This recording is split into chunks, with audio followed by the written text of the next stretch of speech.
Om Sahana Bhavatu Sahano Bhunatu Sahaviryam Karavavahai Tejasvina Vadhitamastuma Vidvishavahai. Om Shanti Shanti Shanti.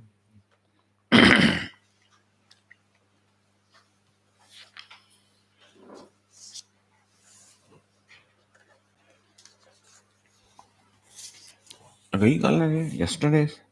No.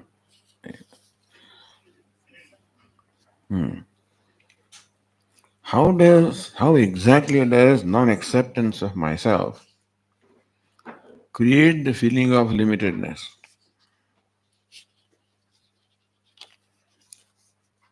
It is the feeling of limitedness that creates non-acceptance. It's not that non-acceptance creates limitation. It is a feeling of my being limited creates non-acceptance because I cannot accept a limited self and I find myself limited. Therefore, there is an undercurrent always of self non-acceptance. And sometimes it builds into self dislike, self rejections, self condemnation.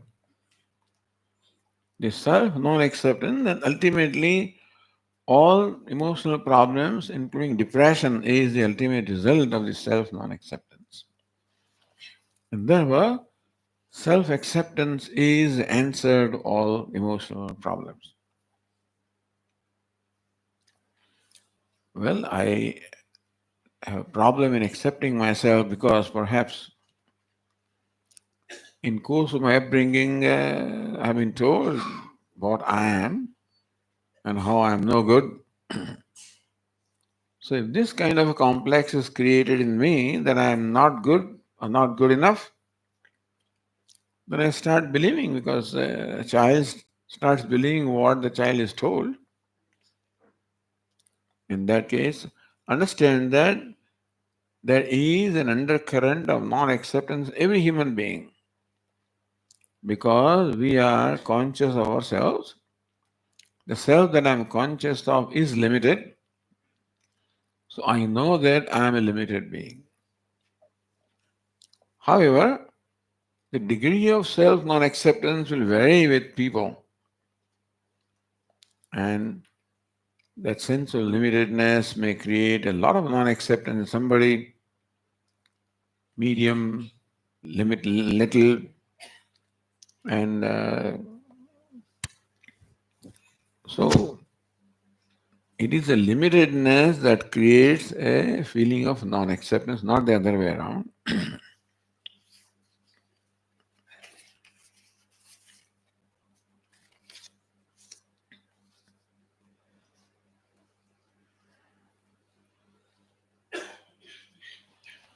What is the foundational reason for Atma to identify itself with what it is not? Atma identifies itself with the intellect, with the mind, with the body. Ignorance. Ignorance and therefore habitual error. What is habitual error is error that you make by habit. Therefore, identifying with the body is a habitual error. We are born with that habit of taking the body to ourselves. And the reason is ignorance because I do not know the true nature of myself, that I am limitless, and therefore I take myself to be limited. All the limitations belong to body, they belong to mind, they belong to intellect, they belong to my personality and not I. The limitations belonging to the personality of the body, mind, sense complex are thought to be my limitation because I'm identified with the body. I take the body to be myself, and therefore the limitations of body become my limitation. What is the reason? Ignorance is the reason which creates this habit of identification. And so ignorance is the primary reason for that.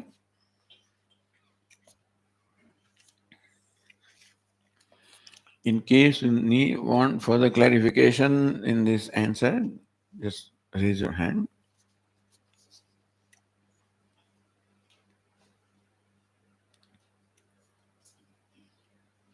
Swamiji. Hmm. So, ignorance is what is the reason for ignorance? Just a You know? second. Oh, sorry. I'm too excited. So, thank you for your answer. And so the question is, I don't know if it's answerable or what does Vedanta say? What do you say? What is the reason for the ignorance? Like, why are we confused? You know, why are we running around confused in this in this world and from life to life? And why can we not be not confused? You know, just be Atma and be there and just you know what I mean? Like, Yes, I appreciate that. oh. And that's a natural question. Why is it happening? But there is no reason for ignorance. For any kind of ignorance, that I do not know a given thing, I don't know French language, Chinese language, I just don't know. There's no reason for ignorance. Ignorance is a reason for everything, but there is no reason for ignorance. Why ignorance? It is. The human prakriti, Swamiji? Huh? Is it the human prakriti? Is it the human prakriti or human nature to be ignorant? Yes. No, everybody is ignorant. All living beings are ignorant. But they don't have the kind of complexes that the human beings have, therefore they don't suffer. There are no emotional problems that a dog or a cat has. There's no depression. Never find a depressed dog or a depressed cat, except for a pet dog and pet. They can get depressed because of association with us. That happens. But the street dogs and stray cats have no problem. As far as depression is concerned. So this depression is because human being is aware of the self. This self-awareness. Now other creatures also have some kind of self-awareness.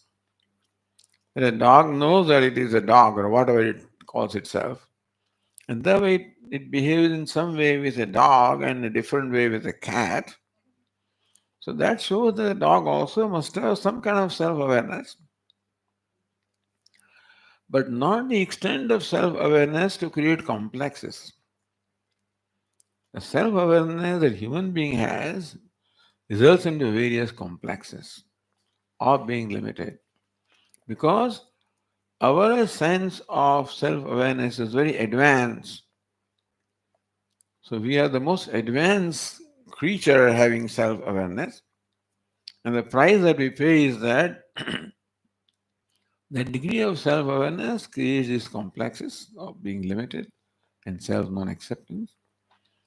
Everybody is ignorant, but human being has an advanced ignorance, you might say, or ignorance to the extent that it creates these complexes. Why is it so? Because we are evolved being. Evolution is in terms of self-consciousness. Every living being has self-consciousness to some extent. Even plants also have, so that they can draw their food and they survive. And beginning from that, what shall I say, the minimum ignorance, if you say, to the human being who is most conscious. Uh, so the self-awareness is most evolved in human beings. And we pay the price of that evolution in terms of having complexes. Other creatures also don't know, they also are ignorant, but they don't have self-complexes. Therefore, they don't suffer. There's no suffering in any creature other than human being. If you beat up a dog or something, the fellow will, feel pain, of course, and then get away, shake off as before. But if you beat up a human being, if you beat me up, it's not just the physical pain, but I'll feel insulted and I'll feel hurt, and a lot of complexes will be there. So not only is physical pain, a lot of emotional pain as well.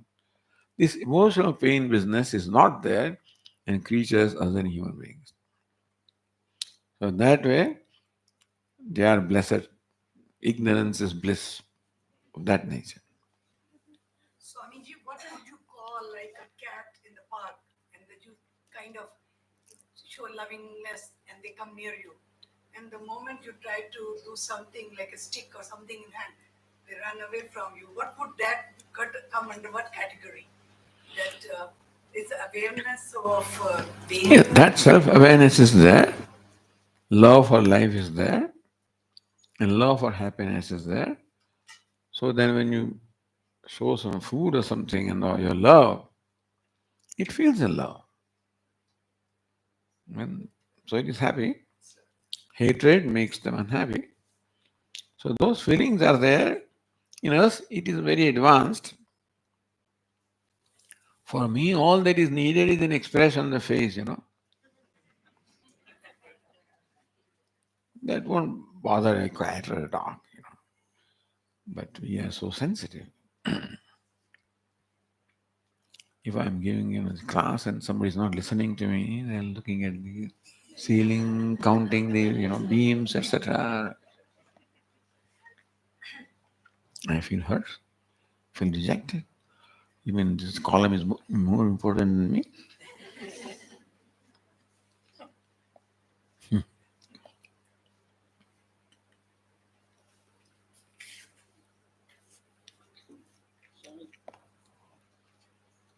Yes. I just wanted to get clarification. What his question is, this ignorance is attributable to the Atma or the Manas. So actually, all the ignorance is due to man not realizing what is actual source or is actually he is. That is what I feel. So your question is, who is ignorant? Yeah. Is Atma ignorant? In the body, the ignorance is arising out of the mind's capability to recognize what actually I am. Is what I feel. Ignorance does not arise, ignorance is. Ignorance is, yeah. And everything Yes, else sir. arises from that. So I think that will clarify what his confusion. So what is this Atma and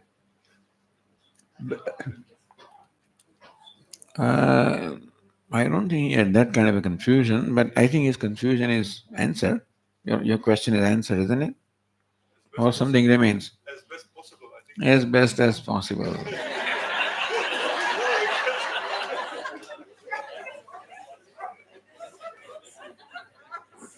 That is a very political answer.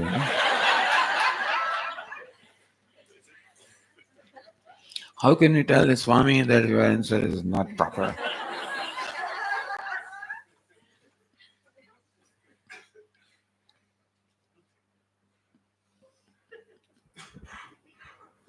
No, regarding still this question, because also I have this doubt, why we didn't start already without ignorance, and why? Because seems that there's a kind of filter to just few people stop to be ignorant, have self-knowledge. Because why everyone already have the self-knowledge, and then like everybody gonna be moksha and everything gonna be perfect? Why we have like to pass through all this process, and then like just few people get this self-knowledge? Is there a reason for this? Like Bhagavan said, oh no, just like it's too much people here, so let's just make a filter, because like this, not everybody, it's not possible to have everyone here. Because this is really a curiosity that I have too. Why we didn't start already with knowledge and don't need to pass through all these things? Is there an explanation Why for would this? Bhagavan samsara go on? If everybody is enlightened, then nobody will be born. He wants this to go on,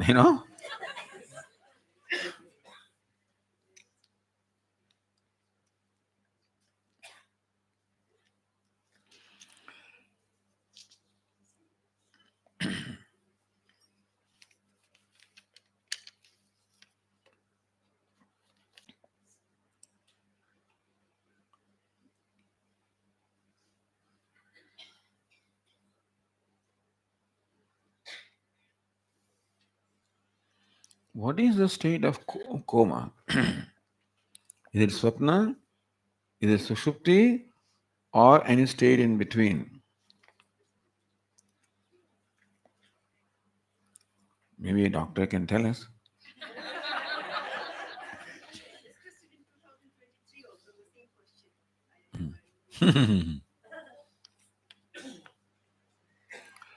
Coma is close to sushupti, but it's not sushupti, not just deep sleep, because you'll wake up from deep sleep. Coma, I guess, some people do wake up, and some people are in coma for a long time. I don't know the medical reason for this thing. You can compare coma to a state of deep sleep because the person is not in contact with this waking world. So it can be compared to a state of sleep, deep sleep, but not quite because it doesn't wake up. A sleeping person wakes up. In coma, Coma is a step ahead of deep sleep. I don't know. I don't know. If coma is ahead of deep sleep, again, doctors will be better. Could you please explain what is turiya? Some acharyas say it is a state to be realized, but others say that it is sakshi of Jagrat, Swapna and Sushupti. Kindly clarify. Turiya means fourth. Waking, dream, deep sleep, and fourth.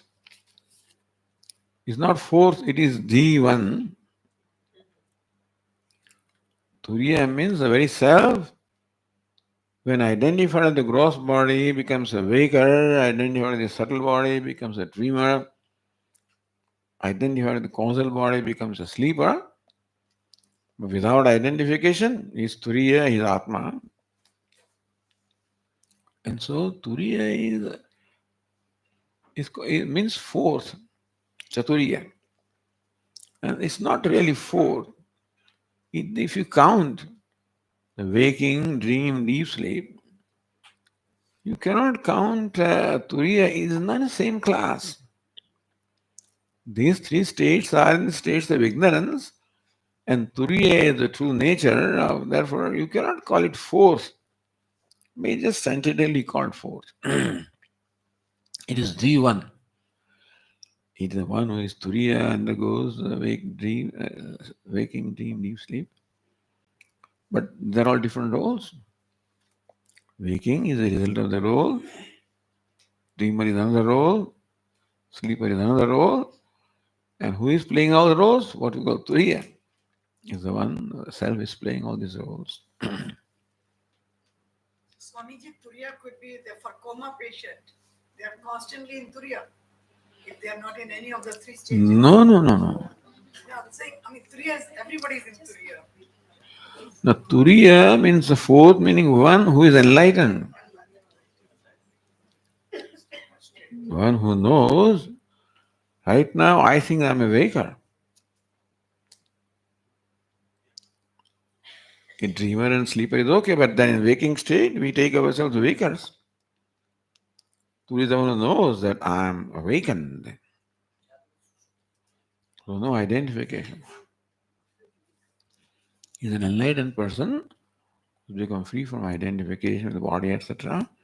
So knows himself as a self. Just a little confusion about the coma. So, then I'm just saying that. So, No, I'm just saying, then in coma, the patient does not know that he's waker or a sleeper or a dreamer. So, and the Turiya is a stage which is through and through all the stages. No, no, So, coma is closer to sleep, deep sleep, not closer to turiya. In sleep also one is not aware, coma also one is not aware. But still doctors call it coma because it goes on. In deep sleep, one wakes from the sleep. In coma, perhaps it may take a long time, one may wake up, may not wake up. In that sense, it's a different state. in that respect. Thank you. She's a doctor, so she knows. Swamiji, Turiya is not a state to be realized. No. Because somewhere I read in some temple, a Turiya state to be realized. That is why that confusion. Oh, no, Turiya is yourself. So you have to recognize that you are Turiya or you are Atma.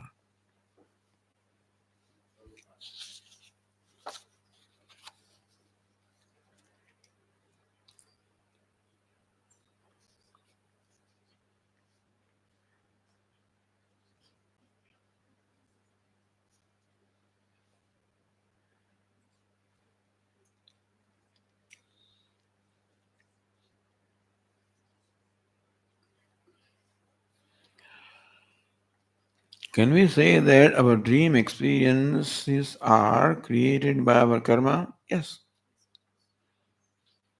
Waking also result of karma, dream also result of karma, sleep also result of karma. Waking requires different kinds of karma, dream requires different kind of karma. So some kind of karma results in waking, some other kinds of karma result in dream, some third kind of karma results in deep sleep. All of them are results of karma.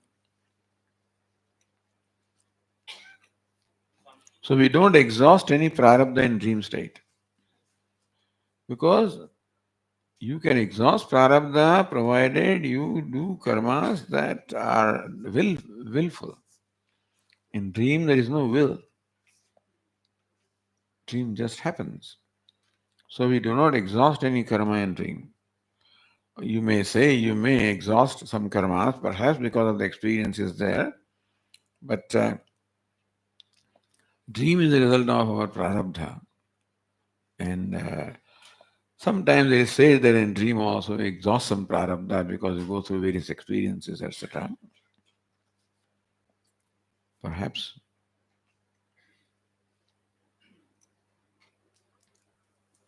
But we don't perform any new karma in dream because there is no kartrutva, no doership in dream. In dream you exhaust what you have, but you don't create any new karma.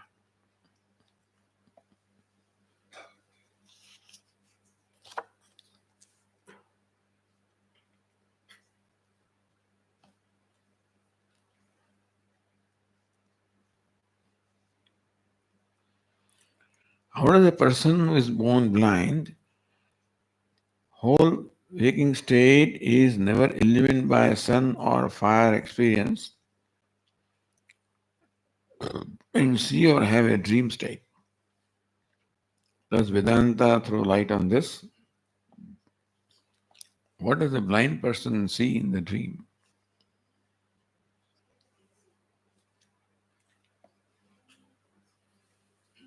What does a blind person see in dream? Because he's never seen anything.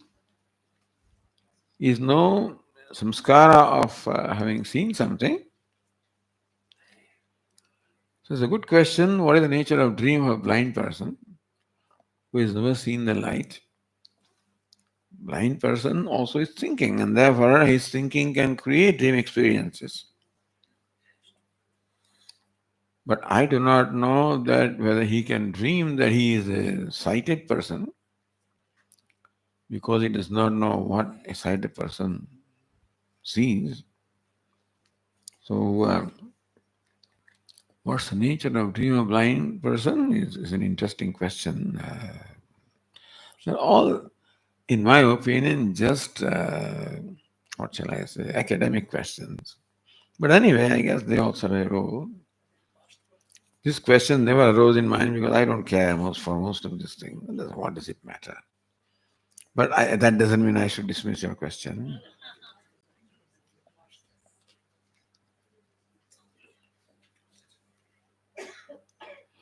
Nature of antahkarana. What steps can I take in the present for antahkarana shuddhi? Antahkarana means mind. And mind is a faculty that is given to us for experiencing, for contacting with the outside world through the sense organs of perception,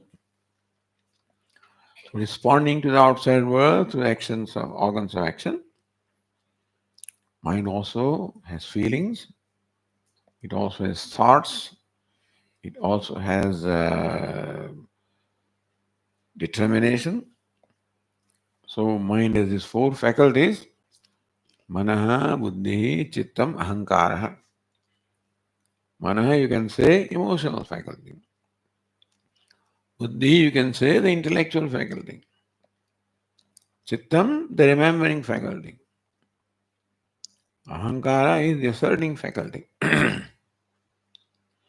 So mind or antahakarana is said to be performing these four kinds of functions, and depending on what function it performs, it gets the designation of mana, buddhi, chittam, ahankara.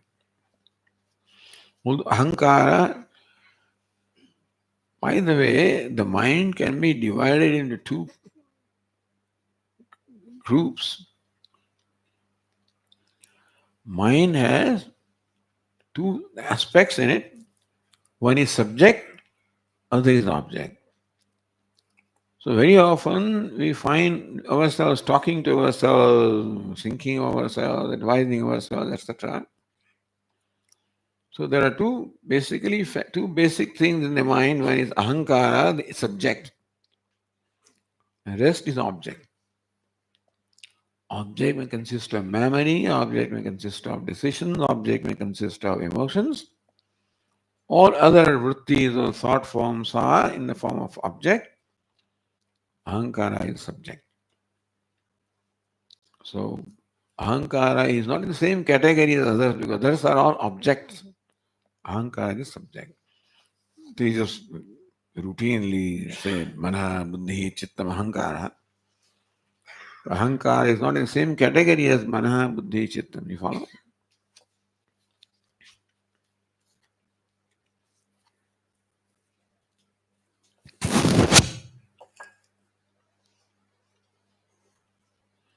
When there is no space-time after resolution of pralaya of universe, why next cycle start at exact time? Because it's a program, built-in program.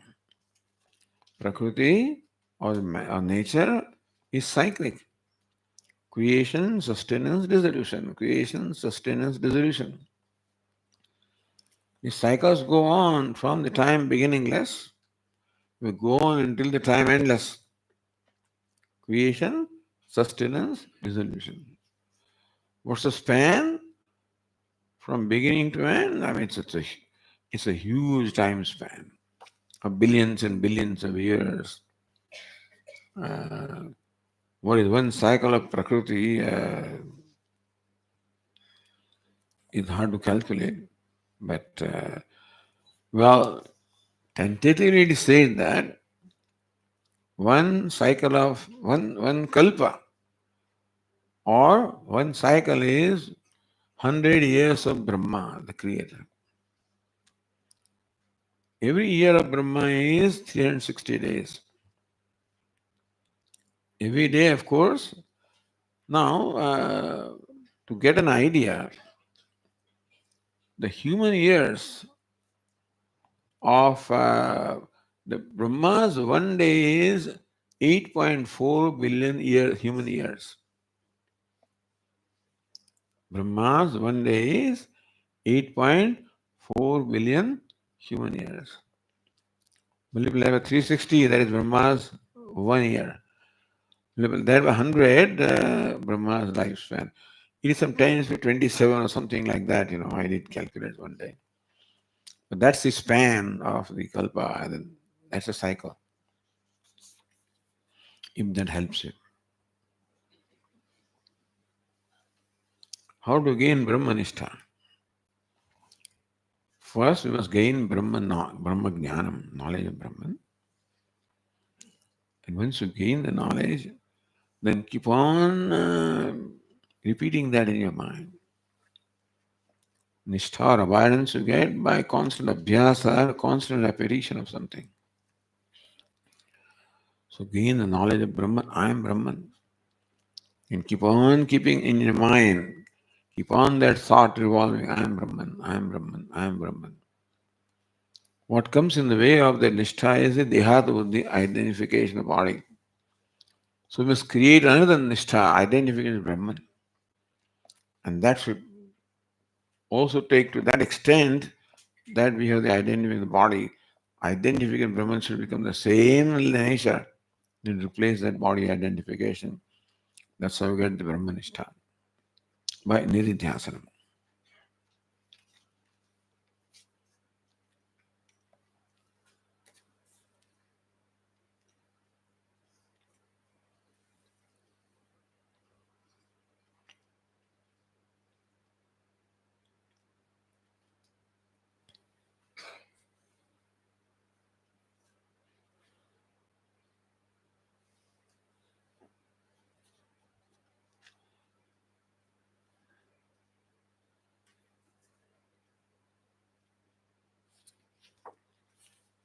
In mantra 6 that we saw, it says that in dream, the waking sun and moon are not there.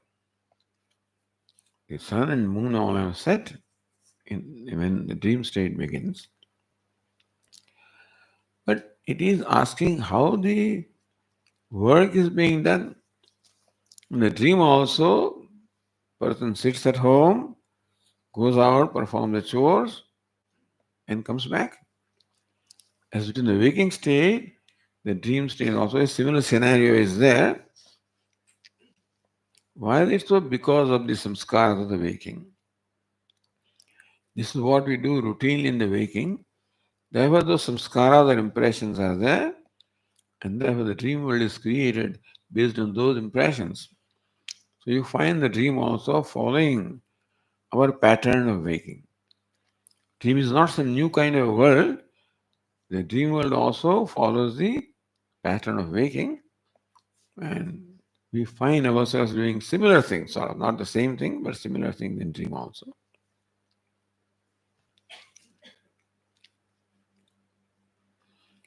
My question is that the work is also not happening with respect to the real world. Then how are we comparing both things in the same sentence? Setting of sun is true in terms of waking world, but happening of work is also not true in terms of the waking world. In dream also, a person is there, he lives in his hut, goes out, performs chore, comes back, because the dream experience will be derived from the waking experience. Since in waking state, this person sits at home, goes out, performs chores, and comes back, in dream also, similar experience happens because same samskaras are there to create the dream experience.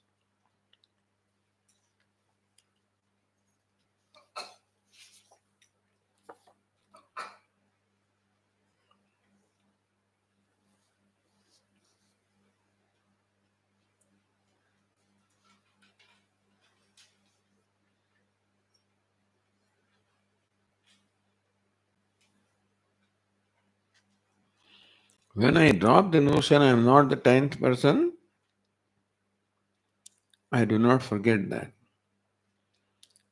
In the story of the 10th man, I am not the 9th person that I thought I was. That is what is meant by I am the 10th person. But in the Vyavahara world, how do I retain the knowledge that I am not a samsari?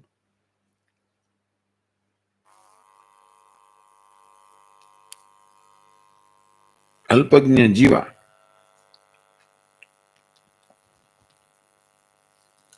By practicing that thought again and again.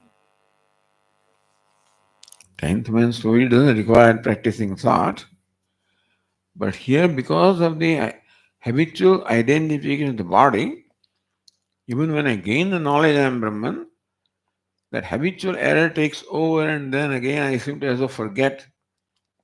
Again, I must remind myself. So, a constant reminder, this is called Nididhyasanam, where I keep reminding myself, seeing myself, I am Brahman, and create a new habit which should become as powerful as the habit of identifying the Brahman, the body. That's why Nididhyasanam, a long Nididhyasanam or long time Nididhyasanam is required to gain abidance in this knowledge.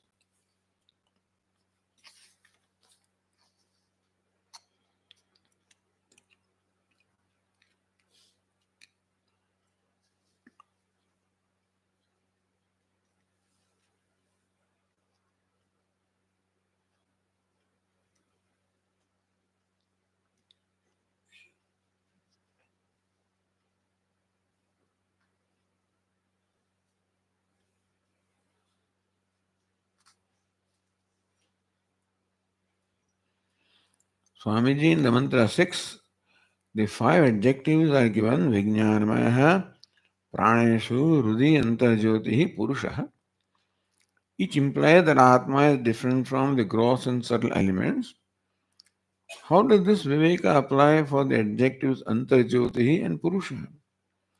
Antarjyoti is the Swarupa of the Atma. Purusha also is Swarupa of the Atma, who is Vijnanamaya, Praneshu, Rudi, Antarjyotihi. So Purusha is the nature of Atma. Antarjyoti. Others are Visheshana. Is Vijnanamaya, Praneshu, Rudi, etc.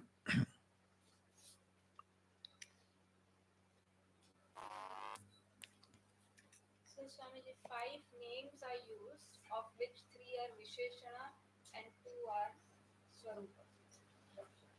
You may say that Praneshu, Rudi, Vijnanamaya, Praneshu, Rudi, and Antarjyoti and Purusha can be said to be the, yeah.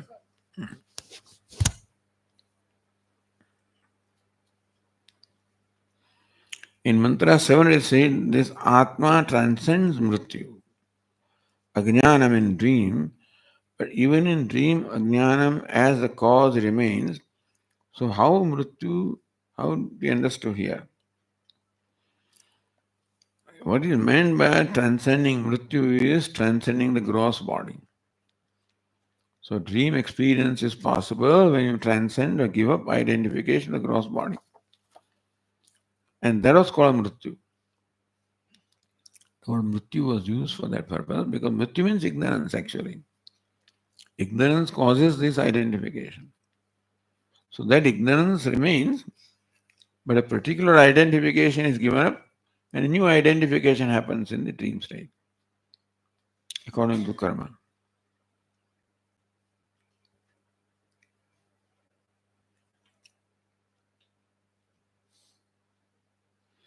The Janma Mrityu talked in mantra 8 is of waking and dream state.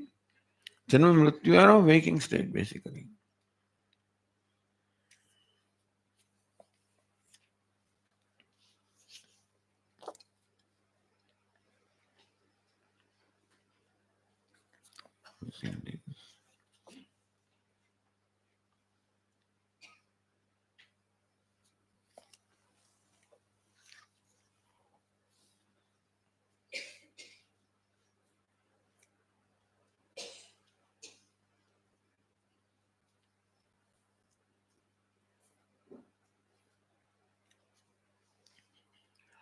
Through sadhana, I reached single pointedness in Agnya Chakra. Now the question is, how do I bust this small bubble of individual awareness to merge with cosmos? This individual awareness, meaning the awareness that I am an individual. It's not individual awareness, but the awareness of the sense of individuality arises from identification with the individual body And you overcome that by giving up that identification and identifying yourself with Brahman, with totality. So to become free from that identification of the body, you have to create a new identification. I am Brahman, I am Brahman. After gaining knowledge of Brahman, that is possible. So you need not worry about awareness to merge with cosmos, etc. I mean, that's a different kind of process of merging into. Here we are just talking about the knowledge of what I truly am. It's ignorance that is denying me the benefit of my true self. And therefore, through knowledge, we realize our true self and we keep on practicing until that identification of the body goes away. And this new identification that I am Brahman is created. Until then, the practice of the Nidhyasana is required.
How do we know that consciousness does not depend upon anything else? Consciousness is self-revealing, self-existent, self-sufficient. Self-revealing, Chit. Self-existent, Sat. Self-sufficient, Ananda. So, Satchit Ananda is the nature of consciousness, same as Satyam Jnanam Anantam Brahma. And so,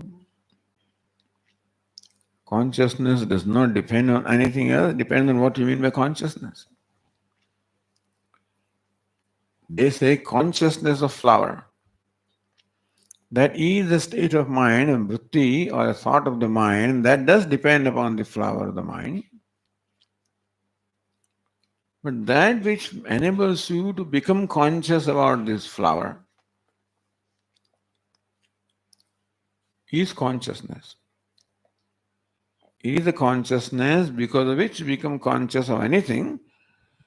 Consciousness of a particular thing depends upon the mind.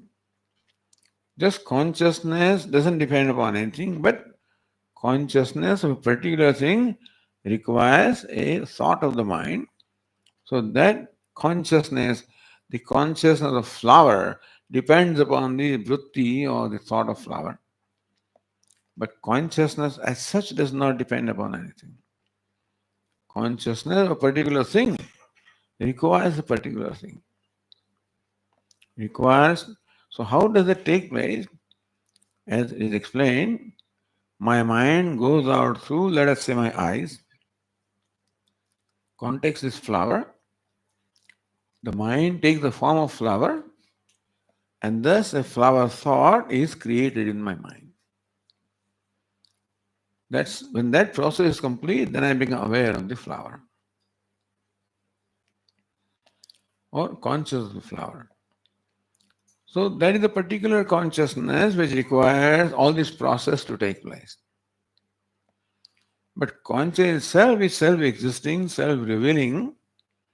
It does not require an object to be there. It is, as I said, self-existing. self-revealing, self-sufficient, which is myself or yourself. A particular consciousness of flower requires flower, requires mind, requires thought. But consciousness itself doesn't require, in fact, all of them depend upon the consciousness.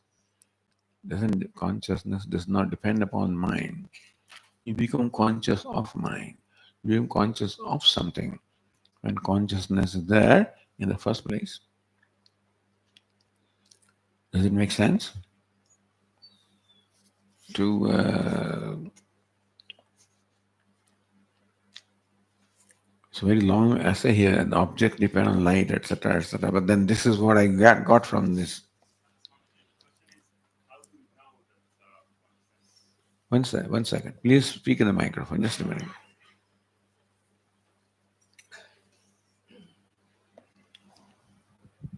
The question is, how do we know that consciousness doesn't depend on anything else for its existence?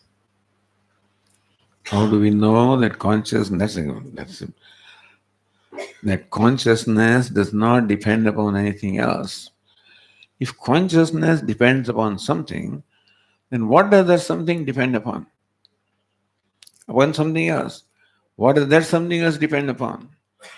This will lead to infinite regression. No, it may depend on something else that it is independent. It cannot be. If consciousness helps with self-existence, something has to be ultimately, if this consciousness depends upon something else, that requires something else for its existence. That requires, so ultimately this will infinite regression. You must come to a point where the final consciousness is self-existing. So why not this conscious is self-existing? There has to be a self-existing principle. Otherwise things don't exist.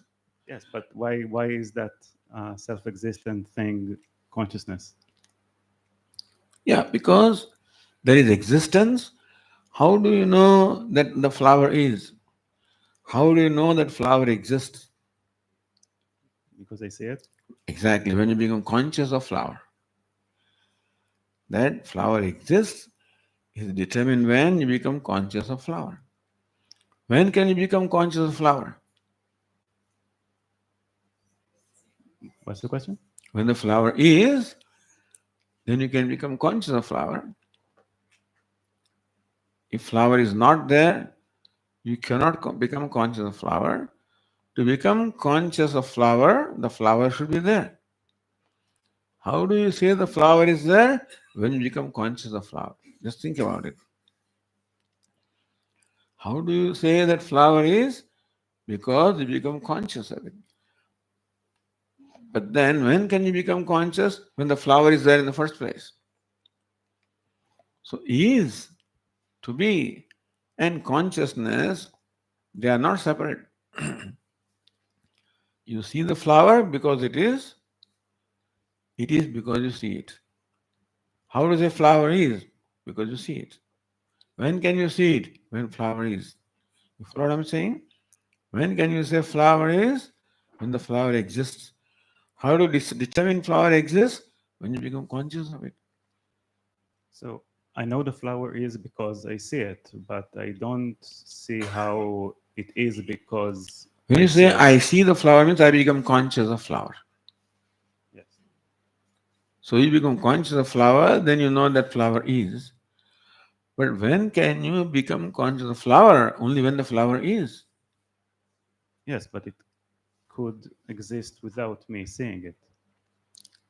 Yeah, but how? For you, it exists only when you become conscious. For me, yes.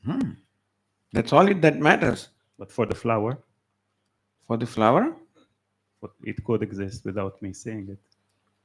well, in a way, you say that it exists, but your mind knows what it does not know. Also, everything can be divided into what I know and what I do not know. So what I know, I know. Rest, I know as it doesn't. I do not know. Therefore, you know everything, either as it is or that I don't know.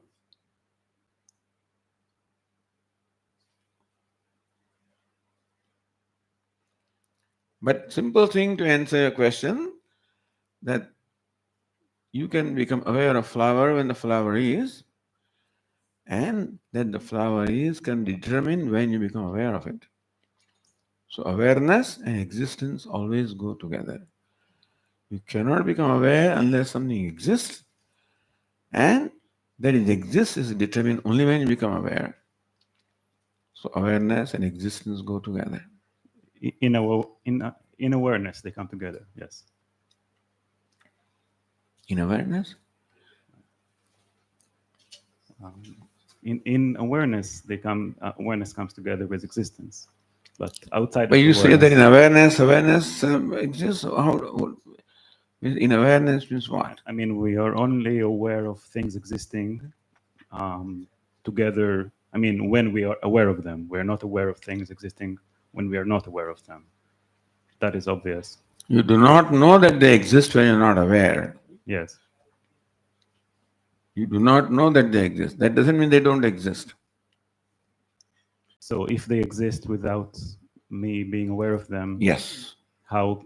Because your awareness is limited by your mind. So that means they exist independently. No.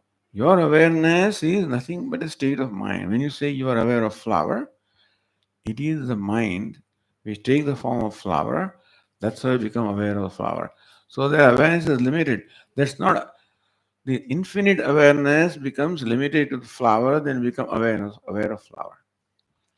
The infinite awareness takes the form of the pot, then you become aware of the pot. So awareness takes a form through the vritti of the mind, then you become aware of a particular object. But awareness in general, unconditional awareness, becomes condition for you to become aware of a given object.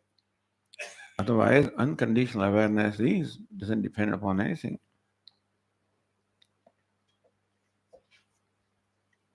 Think about it. Okay.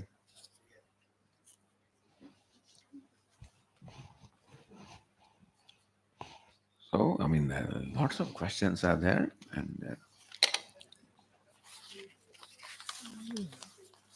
I don't think that we can. This I'm taking because it does not fit into this one, this paper.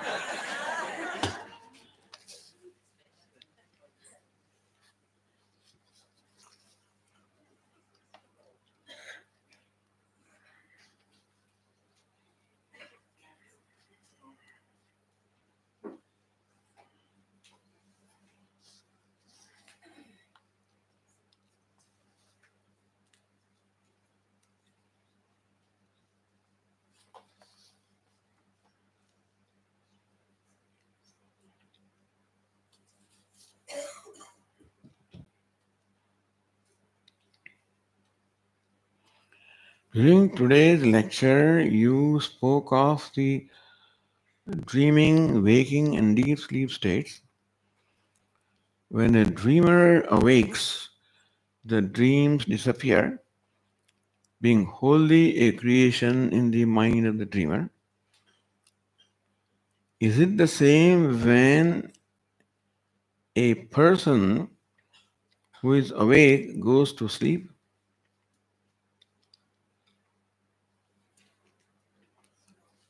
Three states are there: waking, dream, and deep sleep. So, what is the question exactly? If the person can explain to me.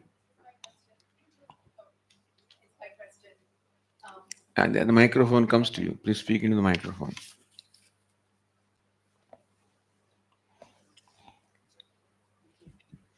My question is because the dream is wholly a creation of the dreamer, it's not real.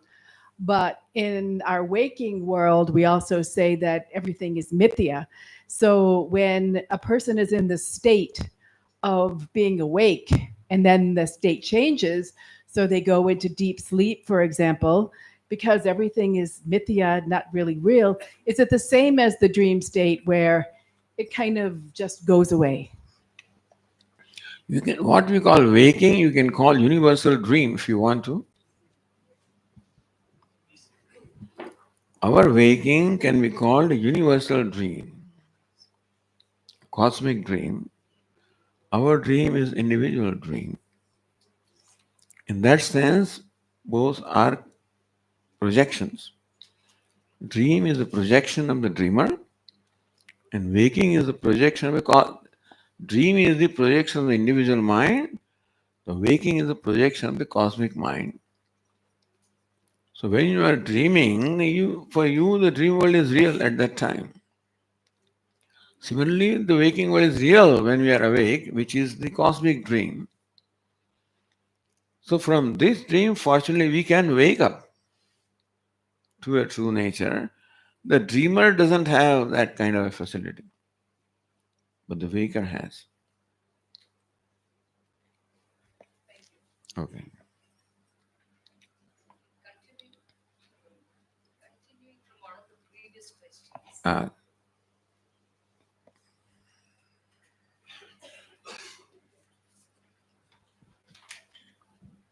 Swamiji, continuing from one of the previous questions, can you say humans are born ignorant because of their past? It's an extension of the past karmas, and that's why they are born ignorant. No, past karma itself was product of ignorance. And that continues into the newborn human or the new human. Yes. So that ignorance. is why he is ignorant. No. No. He's born because he's ignorant. Okay. Ignorance has no cause. Everything else is the product of ignorance. Ignorance is anadi. This ignorance is anadi. Yeah. Anadi, see, anadi means without adi. Adi can mean beginning. Adi also can mean the effect. So it is anadi means doesn't have beginning, or it is not an effect of anything, not caused by anything. So the ignorance seems to have fascinated everybody, you know.